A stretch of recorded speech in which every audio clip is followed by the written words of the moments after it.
قەزای دووس خوڕمات و بەسەرهەڵدانی داعش و دەستپێکردنی هێرشەکانی بووە بە ناوچەیەکی گەرمی شەڕ و بەشێک لە دانیشتوانی ناوچەکەش پەیوەندیان بە ڕێزەکانی ئەو ڕێکخراوە کرد. بە پێی زانیاریەکانی ئاسایشی دووس خوڕمات و 17 هاوڵاتی کورد پەیوەندیان بە ڕێزەکانی داعشەوە کردووە و 8 کەسیان لە شەڕەکاندا کوژراون. ئەوە جگەلەوەی ژمارەیەک لە هاوڵاتیانی عەرەبی سوننە و تورکمان چوونەتە ڕێزەکانی ئەو ڕێکخراوەوە.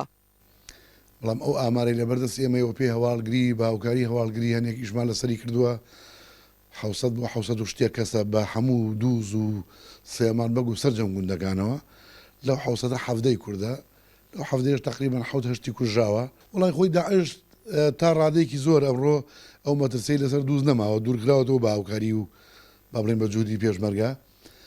بەڵام ئێمە خۆ هەرە بێ چاوکراوە بین بۆ ناو شار. ئەو کوردانەی کە لە ڕێزەکانی داعشدان و تا ئێستا ماون مەترسیان بۆ سەرقەزاکە دروست کردووە. هێزەمنیەکانیش دەڵێن داعش لاواز بووە و تەنها پشتی بەو کەسانە بەستووە کە پێشووتر لەم ناوچانەوە چوونەتە نێو ڕیزەکانیەوە. يعني القضاء على قسم من الإرهابيين. داعش لە ناوچەکە بوونی هەیە بەڵام لاوازە. ئێمە هەوڵەکانمان بەردەوامە بۆ دەستگیرکردنی ئەو کەسانی کە دانیشتووی ناوچەکە بوونە و ئێستا پەیوەندیان بە داعشەوە هەیە. لە ماوەی ڕابردوودا کەسانیان لێ دەستگیر کراوە و هەڵمەتەکانیشمان بەردەوامیان هەیە. قضاء طوز وناحية آمرلي. بەوتەی هێزەمنیەکان زۆر جار کە داعش کاری توند و تیژی ئەنجام ئەدات لە سنووری قەزاکە لە ڕێگەی ئەو کەسانەوە ئەنجامی ئەدات کە خەڵکی ناوچەکەن.